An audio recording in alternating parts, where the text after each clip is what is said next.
दोस्तों हो नमस्कार। आज एक बहुत ही खूबसूरत पौधे की जानकारी हम लेने जा रहे हैं। इसका फूल अनोखा होता है और ज्यादातर हम गमले में लगाते हैं, हमारे बागों में इसको लगाते हैं। ये जो फूल है उसका जो रंग होता है ज्यादातर गुलाबी होता है, सफेद भी होता है, अभी अभी अलग अलग कलर के भी फूल मिलने लगे। ऐसा जो पौधा है जिसको हम सदा सुहागन बोलते हैं, जिसको हम सदाफुली बोलते हैं, जिसको हम पेरीविंकल बोलते हैं, जिसको हम साइंटिफिक लैंग्वेज में कैथेरैंथस रोजियस बोलते हैं। इसका सिनोनिम भी है विंका रोजिया। ये हमारे अपोसाइनेसी कुल का पौधा है।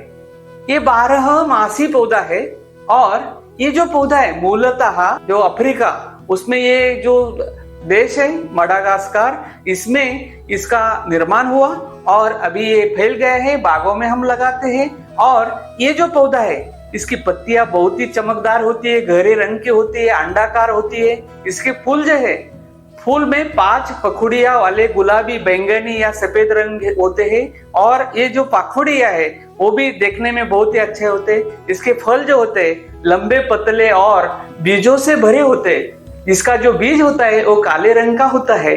और ये जो पौधा है हम सब जानते हैं, लेकिन हम जो ये जो पौधा है अभी इसका खेती बहुत ही ज्यादा मात्रा में होना जरूरी है, क्योंकि ये जो पौधा है औषधीय दृष्टिया बहुत ही महत्वपूर्ण है। इसमें 70 से ज्यादा इसमें अल्कोलाइड ये पौधे में पाया जाता है। लेकिन विनक्रिस्टिन और विनब्लास्टिन ये जो 2 अल्कोलाइड्स है ये ज्यादातर कीमोथेरेपी में इस्तेमाल होते हैं और कैंसर में, कैंसर कम करने के लिए कैंसर थेरेपी में इसका बहुत ही ज्यादा उपयोग। ये पेरीविंकल, एक केप पेरीविंकल, जिसका जो उपयोग है हम हमारे आयुर्वेद और अन्य पारंपरिक चिकित्सा पद्धति में लंबे समय से करते आ रहे हैं। लेकिन अभी हमें देखना है कि अभी जो मॉडर्न थेरेपी है इसमें ज्यादातर इसका जो है, जिसके जो पत्ते हैं, इसके जो जड़ है, इससे जो विनक्रिस्टिन, विनब्लास्टिन निकाला जाता है। इसलिए हमें इसकी खेती के बारे में जानकारी लेना जरूरी है।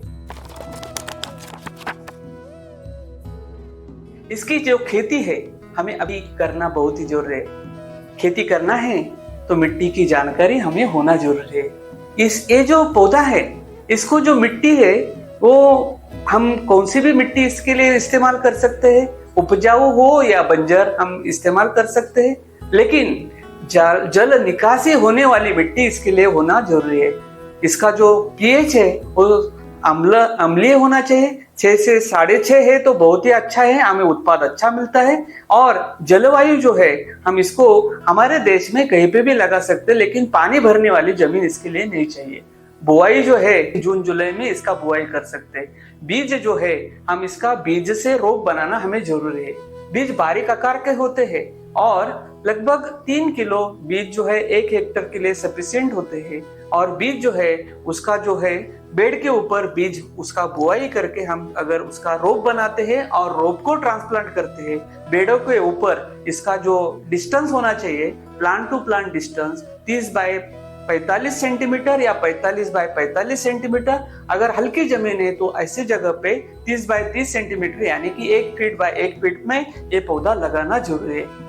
लेकिन पौधा लगाते वक्त हमें किस्म जो है वो भी ध्यान में रखना जरूरी है। कोई भी कहीं से भी लेके आए बाग से और हम इसका खेती करें ऐसा नहीं। निर्मल और धवल जो सीमैप जो है हमारा central institute of medicinal plant जो है लखनऊ स्थित, उन्होंने ये जाति विकसित की है और उसका जो फूल होता है वो गुलाबी रंग का ही होता है। हमें सफेद या अलग अलग जो रंग होते हैं उसका खेती नहीं करना है और वो बाजार में बेचा भी नहीं जाएगा। इसलिए गुलाबी रंग का जो है, जो मैंने जाति बताई है, वही हमें इस्तेमाल करना है। खेती करने के बाद निराई गुड़ाई तो करना ही करना है। हमें उसका जो है निराई गुड़ाई करते वक्त हमें उसका वीड भी ठीक से निकालना है, पानी भी टाइम पे देना है, जो हमें मैनेजमेंट करना है वो भी हम कर सकते हैं। लेकिन एक ध्यान में रखना है, इसका पहला हार्वेस्टिंग हमें जो है 4 या 4.5 महीने की बाद ही करना है। क्योंकि और जब भी हमें हार्वेस्टिंग करना है तो पानी नहीं देना है, इसको स्ट्रेस में रखना है। विनक्रिस्टिन बढ़ने के लिए उसको स्ट्रेस में रखना है और 15 दिन 21 दिन तक पानी नहीं देना है। और 3% 4% हमें ये विनक्रिस्टिन, विनब्लास्टिन हमें मिलना जरूरी है। आयुर्वेदिक दवा हो या जो मॉडर्न मेडिसिन जो है जिसमें एक्सट्रैक्ट निकाला जाता है, ज्यादातर इसका खेती जो है एक्सट्रैक्शन के लिए किया जाता है। पत्तियां और फूलों का जो चूर्ण है या अर्क है ये तो ठीक है, पारंपरिक औषधि पद्धति में वो इस्तेमाल होता है, लेकिन इसके जो पत्तियां होते हैं, टहनी के साथ पत्तियां, पत्ती निकाल के भी अलग से हम दे सकते हैं, लेकिन ज्यादातर किसान जो हमारे टहनियां और पत्तियों के साथ इसको निकाल के उसका चॉपिंग करते हैं, 3-4 दिन में सूख जाता है, सूखने के बाद बोरी में भरते हैं और जो बोरी में भरने के बाद वो कंपनी में भेज देते हैं। इसका जो उत्पाद जो है वो उत्पाद बहुत ही अच्छा मिलता है। हम साल भर इसको रख सकते हैं, 2 साल भी रख सकते हैं। मैंने जैसे बोला इसका नाम ही 12 है। साल भर में 3 कटाई हम कर सकते हैं। पहली कटाई 4.5 महीने के बाद, और दूसरा कटाई उसके बाद 3 महीने के बाद, और तीसरी जो है 12 महीने के बाद। यानी कि तीसरे कटाई में हम उसकी जड़ भी निकल के बेच सकते हैं। जड़ जो है उसकी मांग भी अच्छी है और जड़ों को बाजार भी अच्छा मिलता है। जो टहनियां और पत्ते हैं 7,500 रुपए क्विंटल बेचा जाता है, 10,000 रुपए क्विंटल जो है उसके जड़ बेचे जाते हैं। तो ऐसे जो है बहुत ही सुंदर दिखने वाला जो पौधा है, बारहमासी, जो सदाबहार बोलते हैं हम, जिसको सदाफुली बोलते हैं, तो इसका हमें खेती करना जरूर है। जरूर जो हमारा सदाबहार है इसकी खेती करें। हमें जो हमारा कैंसर है, तो हमारा कीमोथेरेपी है, कीमोथेरेपी में विलक्रिस्टिन जो है और उसका अच्छा सोर्स जो है ये हमारा पौधा है 12 या सदा सुहागन या सदाबहार। तो हम जरूर इसका खेती करें और अच्छा मुनाफा ले लें। धन्यवाद।